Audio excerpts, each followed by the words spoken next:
खामोश हवेली का साया। ओडिशा के एक छोटे से गांव चंद्रपुर के किनारे एक पुरानी हवेली खड़ी थी। लोग उसे खामोश हवेली के नाम से जानते थे।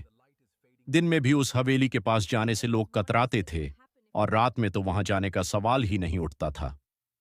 गांव के बुजुर्ग कहते थे कि उस हवेली में कोई अनदेखी ताकत रहती है, एक ऐसा साया जो कभी दिखाई नहीं देता लेकिन अपनी मौजूदगी हर पल महसूस कराता है।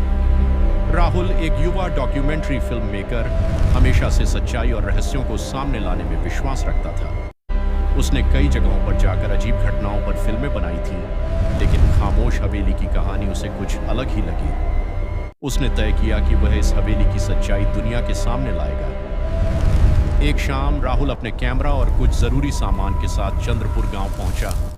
गांव के लोग उसे देखते ही डर गए।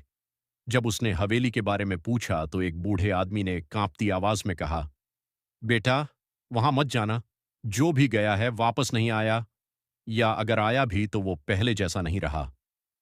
राहुल ने हल्की मुस्कान के साथ जवाब दिया, बाबा, मैं सच को जानने आया हूं, डरने नहीं। रात होते होते राहुल हवेली के सामने खड़ा था। आसमान में बादल छाए हुए थे और हवा में अजीब सी ठंडक थी। हवेली का दरवाजा आधा टूटा हुआ था, जैसे किसी ने उसे जोर से खोलने की कोशिश की हो। जैसे ही राहुल अंदर गया, उसके कैमरे की लाइट अपने आप झिलमिलाने लगी। उसने सोचा शायद बैटरी की समस्या होगी, लेकिन उसकी बैटरी पूरी तरह चार्ज थी। हवेली के अंदर हर चीज पर धूल जमी हुई थी। दीवारों पर पुराने चित्र लटके थे, जिनकी आंखें जैसे उसे घूर रही थी। अचानक एक तेज हवा का झटका आया और दरवाजा अपने आप बंद हो गया। धड़ाम! राहुल का दिल एक पल के लिए रुक गया। उसने पीछे मुड़कर देखा, दरवाजा पूरी तरह बंद हो चुका था। कोई है? राहुल ने जोर से आवाज लगाई। कोई जवाब नहीं आया। उसने अपने कैमरे को चालू किया और रिकॉर्डिंग शुरू की। आज मैं चंद्रपुर की खामोश हवेली में हूं, यहां होने वाली अजीब घटनाओं की सच्चाई जानने के लिए। जैसे ही वह आगे बढ़ा, उसे ऊपर से किसी के कदमों की आवाज सुनाई दी। ठक ठक ठक। राहुल ने ऊपर देखा। सीढ़ियां अंधेरे में डूबी हुई थीं। उसने हिम्मत जुटाई और धीरे धीरे ऊपर जाने लगा। हर कदम के साथ उसकी सांसें तेज हो रही थीं। जैसे ही वह ऊपर पहुंचा, उसे एक कमरा दिखा जिसका दरवाजा थोड़ा खुला हुआ था। कमरे के अंदर से हल्की रोशनी आ रही थी। राहुल ने दरवाजा धीरे से खोला।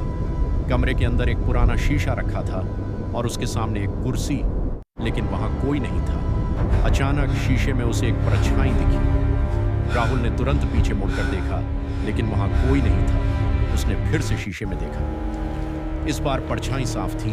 एक औरत सफेद कपड़ों में, उसके लंबे बाल चेहरे को। राहुल का शरीर ठंडा पड़ गया।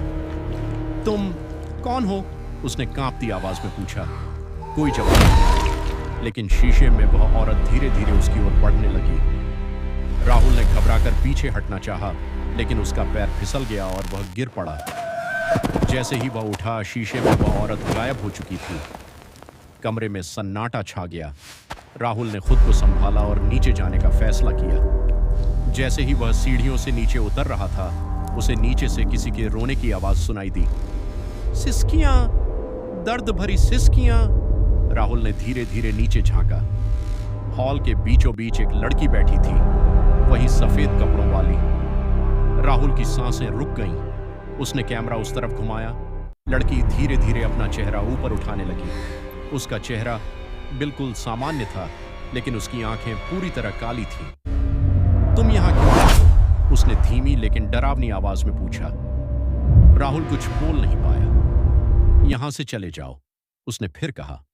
राहुल ने हिम्मत करके कहा, मैं सच जानना चाहता हूं, तुम्हारे साथ क्या हुआ?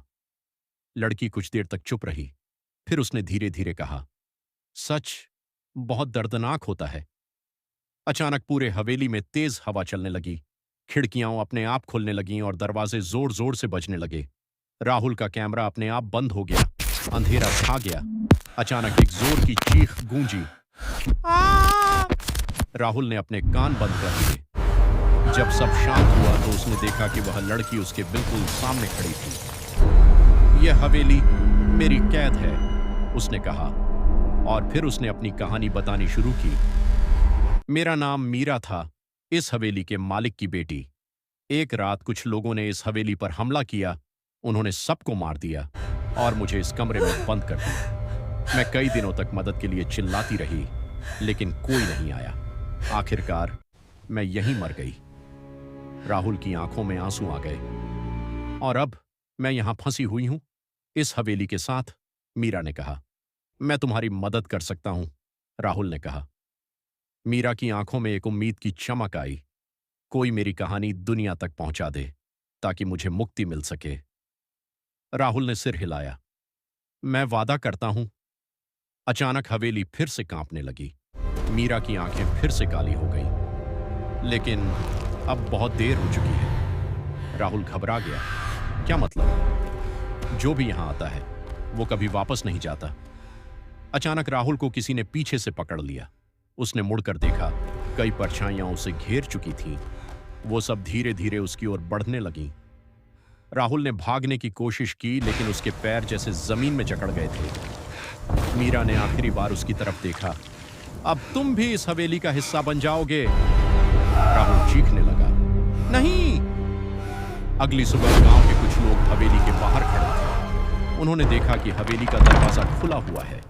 अंदर जाकर उन्होंने देखा राहुल का कैमरा जमीन पर पड़ा था, लेकिन राहुल कहीं नहीं था। कैमरा अभी भी चालू था।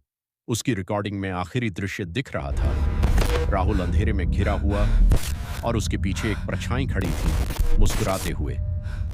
गांव के लोगों ने वह कैमरा बंद कर दिया। उस दिन के बाद खामोश हवेली की कहानी और भी डरावनी हो गई। अब लोग कहते हैं कि वहां सिर्फ एक नहीं बल्कि कई आत्माएं हैं, और कभी-कभी रात के सन्नाटे में उस हवेली से एक नई आवाज सुनाई देती है। मुझे बचाओ। शायद वो राहुल की आवाज है।